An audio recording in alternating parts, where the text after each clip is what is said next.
이해가 되고 이해가 되면 사랑할 수 있습니다. 사랑합니다. 우리 눈을 보면서 건너편 분 멀리까지도 우리 서로 눈을 보면서 사랑합니다. 인사하시기 바랍니다.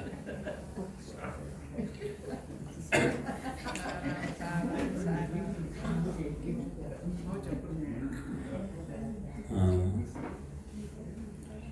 1년을 몇 월 달로 구성하고 있을까요? 12개월 12달로 나누어져 있는데 1년 내내 웃는 방법이 있다고 합니다. 1월은 일삼아 웃고, 2월은 이유 없이 웃고, 3월은 삼박하게 웃고, 4월은 사정없이 웃고, 5월은 오손도손 웃고, 6월은 유쾌하게 웃고, 7월은 어떻게 웃을까요? 칠칠하게 웃고, 8월은 발랄하게 웃고, 9월은 구수하게 웃고, 10월은 시끄벅적 웃고, 11월은 일일이 웃고, 12월은 뭘까요? 12지장 끊어지게 웃고. 그럼 1년 내내 행복하다고 합니다. 우리 옆에 분에게 당신 때문에 행복합니다 웃어주면서 당신 때문에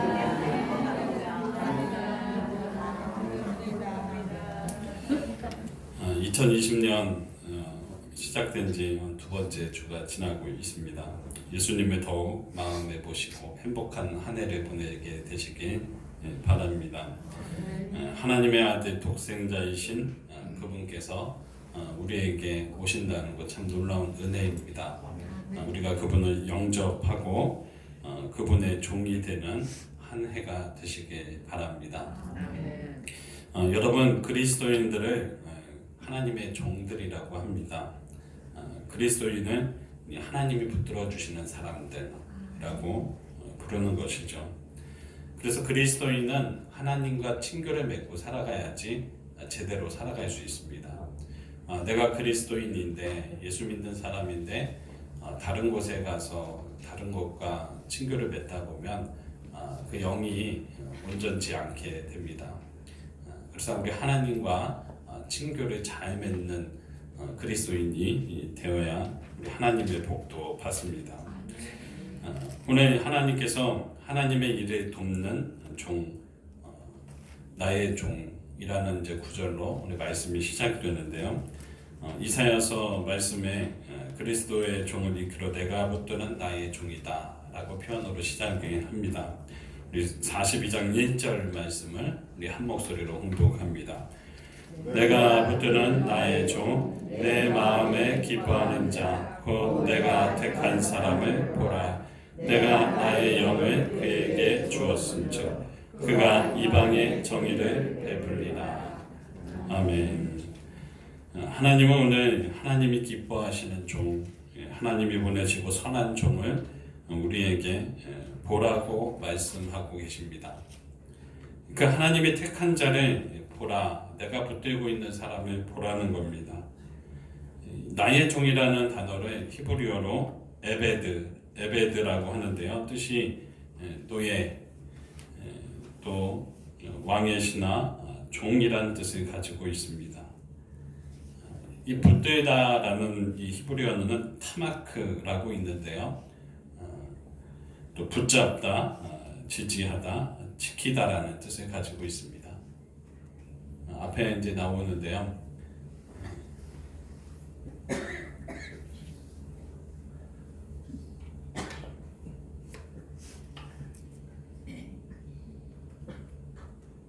에베드, 노예, 왕, 신하, 종이고요. 타마크는 붙잡다, 또 지지하다, 지키다라는 뜻을 가지고 있습니다. 하나님께서 붙잡고 있고 지지하고 있으면서 또 지키고 있는 하나님의 종을 가리킵니다. 이 종은 사람이 택한 것이 아닙니다. 사람들이 사람을 선택할 때 투표를 하거나 내가 원하는 사람을 선택해서 나를 위해서 일하십시오. 우리가 선택을 스스로 할 수 있습니다.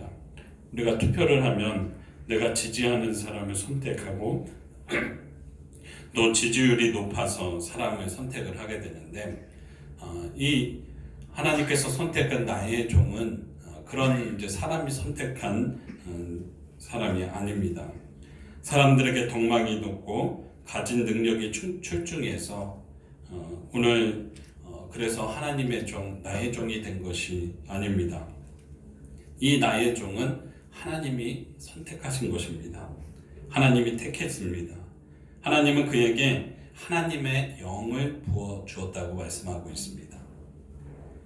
하나님 사람을 처음 창조하실 때 흙으로 사람을 지으셨습니다. 흙으로 육체를 만드신 것이죠. 그 육에 하나님의 호흡을 불어 넣으셨습니다. 그랬더니 생명이 된지라라고 기록하고 있어요. 하나님의 호흡이 들어갈 때야 사람이 사람다워지는 것입니다. 여러분, 그래서 우리가 가장 우리에게 필요한 것은 하나님의 영이 우리에게 필요한 것입니다. 우리가 언제 진짜 사는 것 같습니까? 어떤 사람들은 이렇게 말해요. 내가 돈이 있으면 좀 살 것 같습니다. 돈이 있으니까 내가 좀 사는 것 같아요. 어떤 사람은 내가 집이 있으니까 이제 좀 숨쉬고 살 수 있을 것 같습니다. 근데 그 중에는 돈이 있고 집도 있고 자동차도 있고 다 있는데 나 그런 거 다 필요 없어요. 난 외로워서 못 살겠어요. 라고 말하는 분들이 있습니다. 우리가 사람과 사람이 함께 더불어 살아가야 하죠. 그래야지 살아갈 수 있습니다. 그런데 종종 주변에 그렇게 사람이 많고 집도 있고 돈도 있고 사람들이 내 주변에 그렇게 많이 있지만 내 마음을 알아주는 사람이 없어서 못 살겠어요. 라고 내 마음을 알아주는 사람이 없으니까 내가 너무 외로워요. 이렇게 이야기하시는 분들이 있습니다. 어떤 한 여성분이 복잡한 일이 생겼습니다. 아무래도 가정일 같아요. 남편의 문제가 생겼습니다. 자녀의 문제도 같이 생기는 겁니다. 날마다 남편과 싸우고 이 싸움이 끊이질 않고 그만하고 싶어도 계속 이런 일들이 지속이 되고 또 형제들도 계속 내 마음을 아프게 하고 부모님도 마찬가지인 겁니다. 늘 그렇게 아프게 하는데 정말 복잡한 이 해결되지 않는 문제를 가지고 하루하루를 살아가려니 내가 어떻게 살아가는지를 모르겠는 겁니다. 그래서 이거 내가 이제 집에나 가야 되겠다 하면서 택시를 탔는데 한참을 타고 가고 있는데 이런 생각이 드는 거예요. 내가 지금 어디 가고 있는 거지? 택시는 탔는데 그래 깜짝 놀랐대요. 그래서 택시 아저씨를 불렀어요. 아저씨 지금 어디 가는 거예요? 물어봤더니 택시 아저씨가 아이고 깜짝이야 언제 탔어요? 이러는 거예요. 이 택시 아저씨도 살아있지만 사는 것 같지 않았던 것입니다. 여러분, 사람이 언제 사람다워지냐? 하나님의 영이 그 사람에게 부어졌을 때 사람다워집니다. 하나님이 그 만드신 이유를 찾을 때 그때서야 사는 맛이 나는 겁니다. 내가 가진 형편, 내가 그렇게 아플지라도 내가 살아가는 목적을 발견한 사람은 정말 살아갈 수 있습니다. 이겨낼 수 있습니다. 그리고 하나님이 택하신 종을 만날 때 하나님이 택하신 나의 종을 봐라. 그 나의 종 하나님이 택한 분을 만날 때야 그 사람이 그제서야 삶의 이유를 찾을 수 있습니다. 여러분, 하나님이 택한 나의 종, 그분을 여러분 만나셨습니까? 신약에서 하나님이 택한 그 종을 이 땅에 보내셨습니다. 예수님입니다. 예수님이 이 땅에 오셔서 하나님의 독생자로서 하나님의 종으로서 그 첫 번째 나타내신 사건이 바로 그것을 기념하는 것이 주연절인데요. 오늘이 주연절 첫 주입니다. 예수님께서 주연절 첫 주에 자신이 하나님의 아들임을 세례 요한에게 세례를 받음으로써 처음 그 사역을 출발하시는 것을 볼 수가 있습니다. 마태복음 3장 13절 말씀 보면 이렇게 말씀을 합니다. 우리 함께 봉독합니다. 이때에 예수께서 갈릴리로부터 요단강에 이르러 요한에게 세례를 받으러 하시니. 요즘 우리가 세례자 교육을 제가 하고 있습니다. 두 분이 이제 세례 교육을 받고 있는데, 이 세례라는 것이 무엇입니까? 머리에 물을 붓는 것, 그게 세례가 아닙니다. 그보다 더 중요한 것은 물이 내 머리에서 흐름으로 인해서 이전에 죄인 되었던 나는 죽고 이제는 하나님이 내 안에서 사는 것입니다. 하나님이 주시는 새로운 삶을 살겠다고 다짐하는 그 시간이 세례의 시간입니다. 세례는 거듭남이고 새로 태어나는 겁니다. 죄는 죽고 이제 하나님의 사람으로 다시 태어나는 것이죠. 그래서 기본은 죄인인 자들이 죄를 깨닫고 인정하고, 이제 내가 죄를 회개합니다 하면서 세례를 받는 거죠. 그래서 이 세례를 받을 때 기본은 죄인이 받는다는 거예요.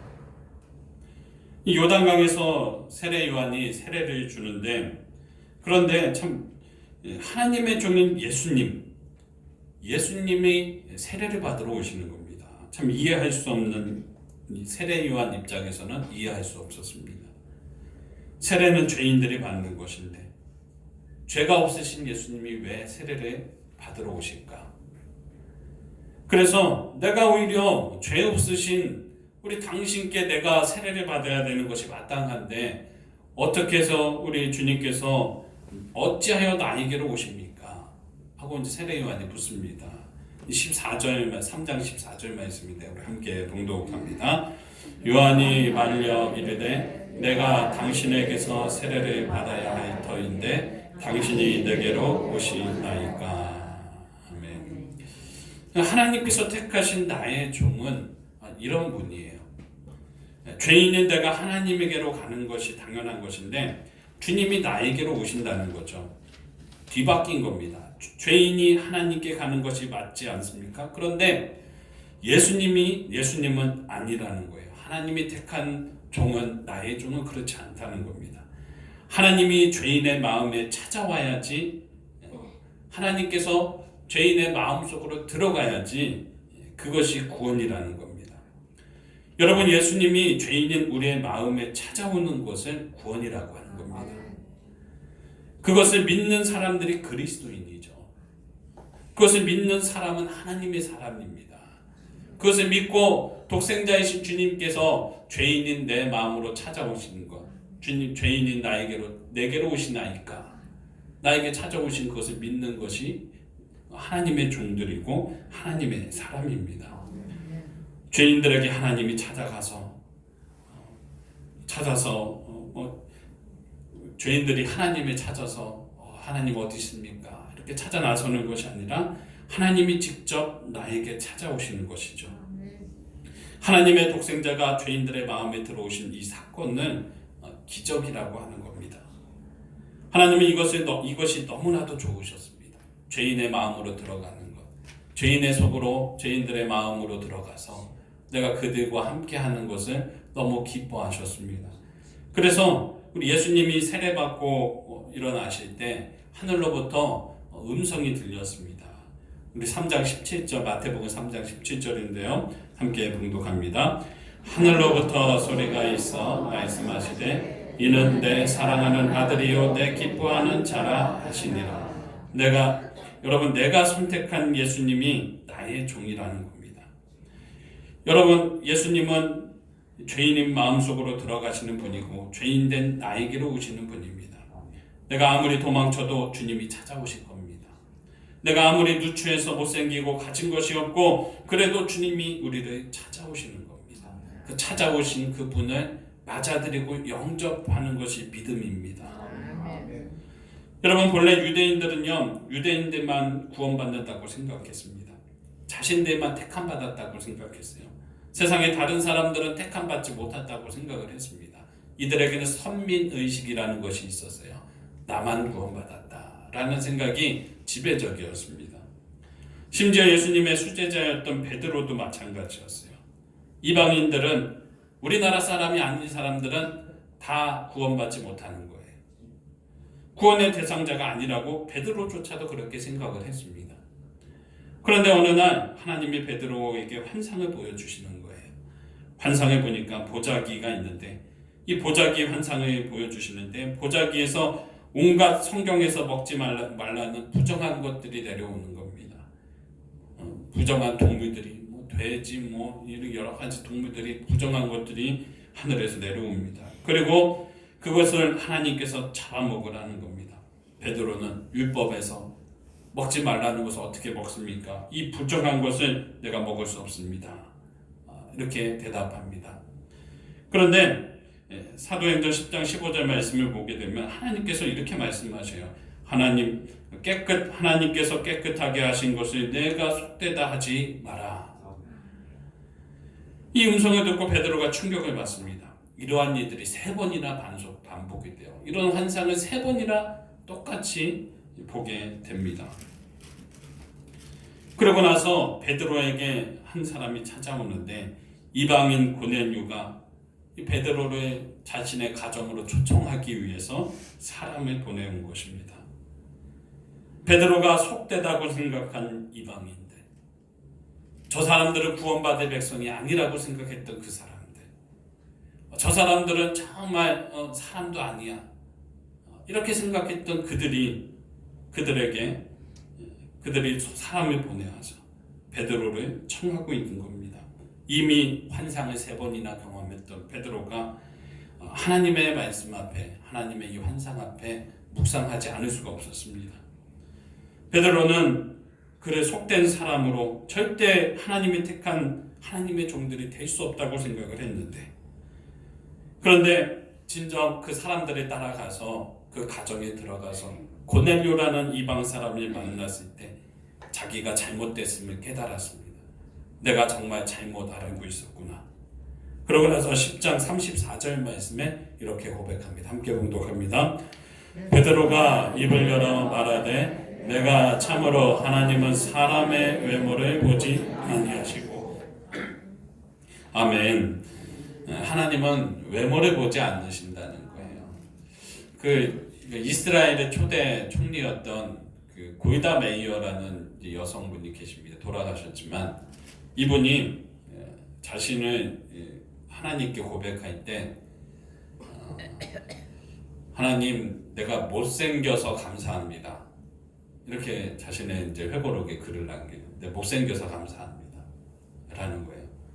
그 글을 보면 만약에 내가 이뻤으면 젊을 때 젊은 남성들이 자신에게 계속 데이트 신청했고 계속 그래서 매일 바빴을 거라는 거예요. 데이트 다니라고. 근데 내가 못생겼기 때문에 그것에 신경 쓰지 않고 공부에 전념할 수 있어서 그렇게 공부만 하다가 정말 나라를 위해서 사용될 수 있는 사람이 되었다. 그래서 내가 못생겨서 감사하다 라고 하는 거예요. 저도 그렇게 생각해요. 내가 못생겨서 감사하다. 만약에 내가 잘생겼어 봐요. 이 자리에 없었을 겁니다. 목사가 안 되고 연예인이 되거나 아마 그랬겠죠. 믿진 않겠지만 제가 키라도 컸어 봐요. NBA 농구 선수가 돼서 이 나라에 있지 않았습니다. 미국에 있죠. 축구라도 잘했어 봐요. 영국 프리미어 리그에 가서 박지성 선수와 같이 은퇴를 똑같이 했었을 거예요. 전 그렇게 생각해요. 근데 하나님은 그렇게 외모를 보지 않으신다는 것이죠. 겉모습을 보는 하나님이 아니라는 것입니다. 하나님은 사랑에 차별이 없으시구나 라는 것을 오늘 말씀을 통해서 깨닫습니다. 이제 베드로가 그렇게 고넬료의 가정에 들어가서 그들에게 세례를 베풀고 그들도 하나님의 백성이 됩니다. 이사야서 42장 말씀으로 다시 돌아오면요, 하나님의 정말 차별이 없으신 하나님이라는 것을 우리가 알 수가 있습니다. 우리 3절 말씀, 이사야서 42장 3절 말씀을 함께 봉독합니다. 상한 갈대를 꺾지 아니하며 꺼져가는 등불을 끄지 아니하고 진실로 정의를 시행할 것이며. 아멘. 여러분, 세상은 실패를 용납하지 않습니다. 실수를 용납하지 않아요. 상한 갈대를 꺾어요. 꺼져가는 등불 필요 없다고 꺼버리는 것이 세상입니다. 제가 조금이라도 실수해봐요. 그날 밤 그 여러분의 식탁에서 저는 안주가 되어 있을 거예요. 오늘날 사회가 남들의 실수를 인정하지 않습니다. 얼마 전에 한 엄마가 한 목사님에게 이런 상담을 하더랍니다. 목사님, 우리 아들이 날마다 대화는 안 하고 휴대폰만 봐요. 이 공통적인 우리 자녀들, 손자들의 걱정이죠. 휴대폰 게임만 한다는 거예요.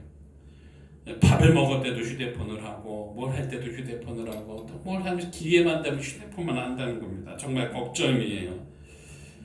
여러분, 이 목사님이 이 엄마에게 뭐라고 대답을 했냐면 이렇게 말했습니다. 아이가 휴대폰만 하는 것은 엄마 때문입니다. 엄마 때문에 그랬다는 거예요. 이 폰의 원리가, 휴대폰의 원리는 가상세계래요. 휴대폰에 보면 여러 가지 게임들이 있죠. 이 세계를 한마디로 말하면 사이월드라는 거예요. 가상세계. 이 세계에서는 아이템이 있고요, 액션이 있고 리액션이 있대요. 이 아이템이 있고 아이템을 내가 마음대로 선택하고 주체적으로 선택을 할 수 있어요. 이 휴대폰 안에서요. 그래서 내가 이 선택을 한 거 가지고 내가 한번 액션으로 글을 한번 딱 남기면 상대편이 뭐라고 하냐면 리액션, 댓글을 남기는 거예요. 그래서 이 좋아요를 막 날려주는 거죠. 하트 뿅뿅뿅 하면서 날려주는 거죠. 그랬더니 아이들이 너무 재밌는 거예요. 이 세계가 나를 인정을 해주는 거예요. 그런데 현실의 세계로 돌아오면 어떠느냐? 현실로 돌아오면 야! 너 학원 갔다 왔어 안 왔어? 숙제했어 안 했어? 이 주체적으로 결정할 수 있는 것이 아무것도 없다는 거예요. 다 부모가 해주고 이거 해, 이거 했어 안 했어? 확인만 하는 거예요. 그리고 아이가 용기를 내서 뭐라도 하다가 실수라도 하면 그때는 난리가 나. 이 멍청이가 야, 너 뭘 해? 왜 이걸 해가지고 이렇게 난리를 치고 그러는 거야? 이 목사님의 얘기가 아이들이 실수할 공간을 마련해 주지 않는다는 거. 다 부모가 어떻게 뭐라도 하면 부모가 잘했다 리액션, 좋아요를 날려줘야 되는데 현실에서는 좋아요를 안 날려주고 너 이거 했어 안 했어? 누가 이런 거 하라고 했어? 너 엄마가 이래라고 했지. 엄마가 누군지 알아? 너 이거 했어 안 했어? 됐어, 들어가 빨리 공부해. 많이 들어본 이야기죠. 내가 이러라고 학원비 내주는 줄 알아? 이게 오늘날 부모라는 거예요. 오늘날 사회가 실수할 공간을 허락하지 않습니다. 가정도, 직장도, 학교도 그렇습니다. 실수할 수 있는 공간을 주지 않아요. 그러니 상처가 많아서요, 남들에게 그 상처를 안 들키려고 감추다가 우울증이 됐어요. 여러분, 완벽한 사람일수록 자신의 실패와 실수를 감추려고 듭니다. 남에게 안 보이려고 해요. 여러분, 우리에게 필요한 것은요, 내가 실수하고 실패하고 넘어져고 내가 정말 눈물 흘리고 그런 공간이 우리에게 필요한 거예요. 내가 주님 앞에서 쓰러져 보고 한없이 울어보고 실수한 것을 곱씹으면서 일어설 공간이 우리 자녀들에게 필요한 것이고 저와 여러분에게도 필요한 것입니다. 그래서 실수하고 실패하고 넘어지고 안타깝게 막혀있는 문제 때문에 이것을 가지고 그때서야 주님께 기도하고 그렇게 넘어졌던 것을 주님 믿음으로 다시 일어서서 기도하고 다시 일어서는 세상이 우리에게 필요한 거예요. 주님은 이 상한 갈 때 상에서 아무 쓸목작이 없는 이 상에 가서 죽어가는 이 상한 갈 때를 꺾지 않으시는 거예요. 꺼져가는 등불 너 왜 켜져 있어? 라면서 이것을 끄는 주님이 아니시라 그 실패를 끝까지 다 감당할 수 있도록 지켜주시고 격려하시고 그래도 잘하고 있는 거야 응원하시는 것이 우리 하나님이시라는 겁니다. 그분이 우리에게 나의 종 예수 그리스도를 보내주셔서 우리에게 낙심한 우리에게 새 힘을 주시고 우리에게 용기를 주시는 우리 하나님이시라는 겁니다. 그 하나님께서 우리를 선택하셨습니다. 사람이 선택한 것이 아니라 하나님께서 여러분을 선택하셨습니다. 그래서 우리가 그분의 아들 예수 그리스도를 영접하는 자에게 하나님의 아들이 되는 권세를 주십니다.